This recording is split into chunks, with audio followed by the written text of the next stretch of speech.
माझ्या यूट्यूब फॅमिलीमध्ये तुम्हा सर्वांचे खूप खूप मनापासून स्वागत. माझ्या चॅनलला प्लीज सबस्क्राईब करा, लाईक करा, कमेंट करा. त्याच्यामुळं मला कसं कळते तुम्हाला काय कुठल्या रेसिपी पाहिजे, काय मला कमेंटद्वारे सांगा तुम्ही. आणि आज मी तुम्हाला रताळ्याचे घारे करून दाखवणार आहे. मी आज रताळ्याचे घारे करणार आहे. त्यासाठी मी बघा रताळे उकडून घेतले.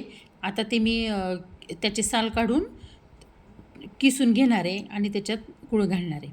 खूप छान लागतात हे घारे, गोड मस्त होतात हे घारे छान. कधी पण तुम्ही करून खाऊ शकता. त्याच्यामुळे मी आज रताळ्याचे घारे करणार आहे. असे रताळे आपण आता किसून घेणार आहे सगळे पुऱ्या करण्यासाठी, म्हणजे ते एक समान होऊन जातं सगळं पीठ आपलं छान. असे सगळे आपण किसून घेणार आहोत रताळे. आता सगळेच मी आता असे किसून घेते रताळे.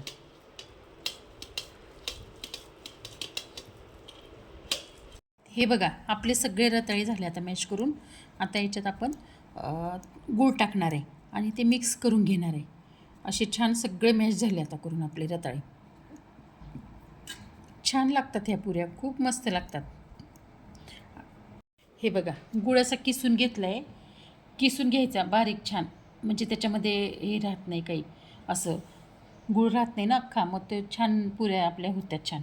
आणि हे बघा रताळे एवढा गूळ पूर्ण होणार आहे. याच्यातच मी आता कणिक मळून घेणार आहे. बघा किती छान किसला गेला आहे. किसल्या गेल्यानं मग गाठी गाठी होत नाही आणि पुऱ्या छान होतात. आणि हे बघा इकडे हे रताळ्याला एवढा गूळ आपल्याला भरपूर होऊन जातो. आता याच्यातच मी एकत्र करणार आहे आता हे बघा हे रताळे, हे गूळ, आता हे सगळं एकत्र करून हे पीठ आहे ना, आता याच्यात पाण्याची गरज नाही. हे आपण असंच मळून घेणार आहे याच्यामध्ये. याच्यात जेवढं आता याच्या पाणी सुट्टं नाही ना, त्याच्यामुळे आपण जेवढं पीठ बसेल तेवढं याच्यात आता असं घालणार आहे थोडं थोडं असं. त्याच्यामुळं जेवढं याच्यात पीठ बसेल ना तेवढं आपण असं मळून त्याचा असा गोळा करून घेणार आहे छान. त्याच्यामुळे याला पाण्याची गरज पडत नाही. आणि विलायची पावडर टाकणार आहे याच्यात थोडीशी, झालं, बाकी नाही काही गरज टाकायची. इलायची पूड आहे हा बघा, याच्यामध्ये आता मी अशी टाकून घेणार आहे. आणि बघा असं सगळं झालंच आहे, थोडंच राहिलं आता मिक्स करायचं. आणि सगळं असं हे मिक्स करून घेणार आहे.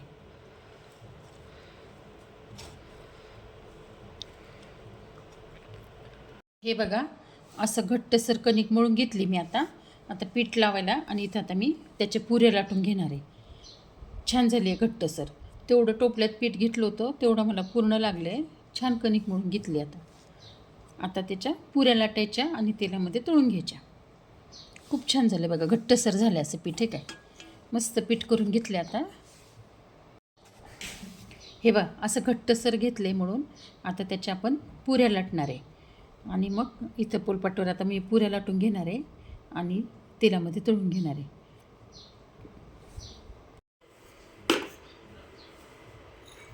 अशी आता पोळी लाटली याने, अशी वाट्याने हे करून घेणार आहे मी आता. अशी पोळी लाटून घेतली आणि आता अशा पुऱ्या करून घेणार आहे मी त्याच्या वाटीनं. अशा हे अशा पुऱ्या करून घेणार आहे आणि तळून घ्यायच्या. त्या थोड्या पुऱ्या जाडसरच ठेवायच्या. ह्या अशा जाडसरच तळायच्या म्हणजे त्या छान होतात. ठीक आहे, अशा जाडसरच ठेवायच्या. आता मी सगळ्या अशा पुऱ्या करून घेणार आहे, पोळ्या करून. एवढ्या त्याच्यामध्ये पुऱ्या लाटून घेतल्या मी, एवढ्या पुऱ्या झाल्या. रताळ्याचे घारे आपले तयार आता तळण्यासाठी. आता आपण याला तेलामध्ये तळून घेऊ. बघा किती छान पुऱ्या झाल्या. आणि जाड जाड लाटून घेतलेल्या, अशा जाड जाड लाटून घ्यायच्या, पतल्या पतल्या नाही लाटायच्या, अशा जाड जाड. आता तळणार आहे त्याला तेलामध्ये. बघा आता आपलं तेल तापलं आहे, चांगलं तापलं आहे ते का. आता आपण पुरी सोडणार आहे त्याच्यात. आणि गॅस फुलच ठेवायचा म्हणजे पुरी आपली चांगली फुगून येते वर, अशी फुगती मग छान. फुलच गॅस राहू द्यायचा. चांगली पुरी फुगली आपली. हे काय कलर पण छान आला, आपलं तेल व्यवस्थित तापलेलं एकदम. अशाच आता आपण दुसरी पुरी इकडून सोडणार आहे मी. एक एक करून सगळ्या पुऱ्या मी अशा तळून घेणार आहे. बघा किती टम फुगली आपली पुरी, हे का. आणि कलर जास्त लालसर नाही घ्यायचा, अशा पुऱ्या मी आता काढून घेणार आहे. अशा सगळ्या आता पुऱ्या तळून घ्यायच्या आपण.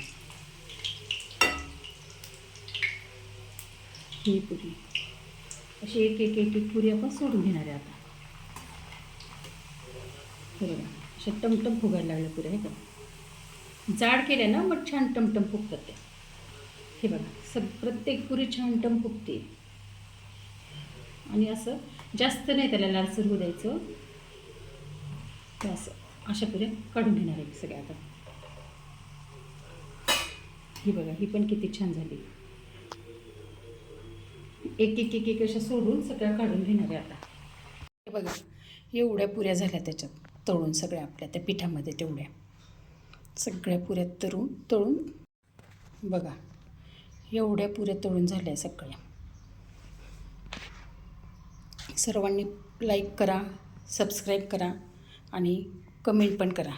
कशा झाल्या माझ्या रताळ्याच्या घाऱ्या पुऱ्या मला ते कमेंटद्वारे नक्की सांगा.